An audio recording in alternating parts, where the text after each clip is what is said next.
prices that have crossed the $100 per barrel mark, and it continues to breach that mark.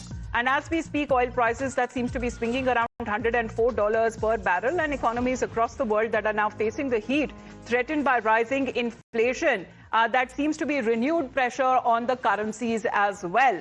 So Indian currency that has also been affected because of this. And let's get you exactly when it comes to this graph there, so you can get a better understanding when it comes to the Brent crude oil prices, where it stood on the 9th of March and now currently on the 6th of March. So 114 it had crossed and had breached the $100 mark there already. It had almost touched $120 per mark in the middle. And however, when it comes to the sentiment there, seems to be cautious somewhere. So we are looking at finally when the markets closed.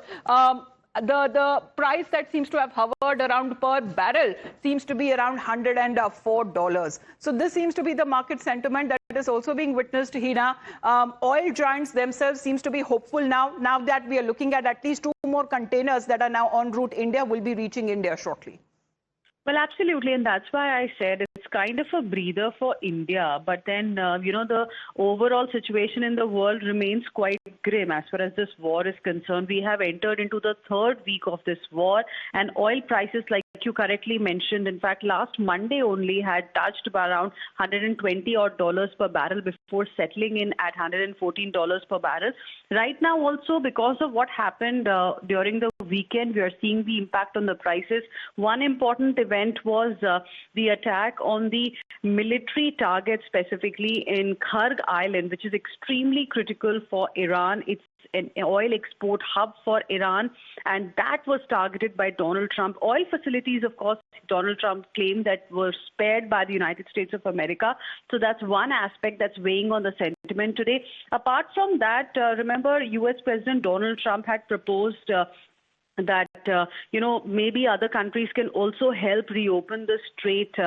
He called on other countries to help Washington reopen the Strait of Hormuz, and the proposal received a rather muted response, with none of the countries he appealed to by name, including China, Japan, France and the UK, publicly committed to deploying their navy to the critical waterway. So that is one of the reasons also that is leading to oil prices going up. And after crossing around $106 a barrel earlier, they're currently hovering around $104 per barrel, because Iran is absolutely clear that U.S. and its allies will not be able to take their vessels from one side to the other as far as Strait of Hormuz is concerned. So that's the reason why oil continues to spiral up. But more than a muted response, Hina, there is more likely to be a snub that is now coming in the way for President Trump, including from countries like Japan and even now Australia. Thank you very much for your update. The market prices, as we are looking at for now in India stock markets, opening in the green, but the world over, that seems to be now feeling the pinch,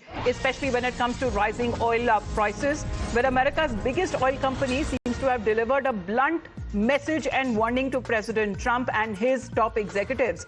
Now, this is from ExxonMobil, Chevron and also other companies that have now told the White House officials that the energy crisis that has been triggered by the Iran war could get worse. They have now warned that there would be sharp disruptions because of shipping through the Strait of Hormuz, which is one of the world's most critical oil routes, could continue to shake global energy markets. Oil prices that have already climbed from $87 per barrel to $99, to even in just days that we are looking at, already it has breached the $100 mark, and the executives have now flagged a potential supply crunch in refined fuel products, with markets likely to see further volatility if speculators push the prices. Even if they go higher, then the message from the big oil companies to Washington, Hina, remains to be very clear, saying that this is an energy shock from the war that seems to be far from over.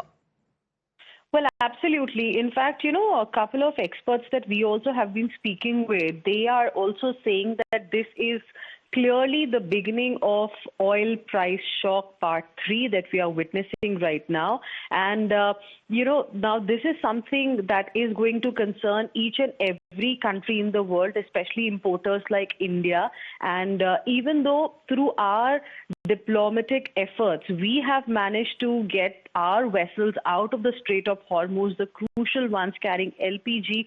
But, it's a breather for today. But if the war goes on for a very long time and, this particular Strait of Hormuz remains the way it is right now, then higher Brent price is going to eventually impact us very badly.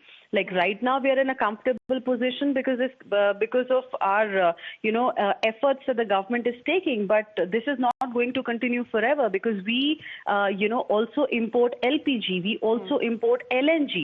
So our domestic capabilities alone will not be able to help us meet our needs if it goes on, say, for 2 months. Yes. And right now, there is no end in sight. Initially, it seemed that, as Trump suggested, that maybe after 4 weeks, we could see things, perhaps ending or all sides coming back to the negotiation table. That doesn't seem to be happening because we have already entered the 3rd week and there are clearly no signs of de-escalation. Well, because it's 17 days already and no signs of de-escalation that what we are looking at. Hina, appreciate you joining us here on the broadcast. Sharat Kohli is also connected with us. Good morning to you. Markets in India for now has opened in the green now, but do you believe that there is a wave of, cautious and optimism on the same side as far as volatility in the markets is concerned with oil prices? Good morning, Amita, to you and Mirror Now viewers. Yes, indeed, there's going to be extreme volatility because the markets have opened in green, but this is, we call this in the market language as short covering. When there's a lot of selling which comes persistently spread over a few days, there's always some short covering, so market takes a bit of a break, but the undertone is quite bearish as of now.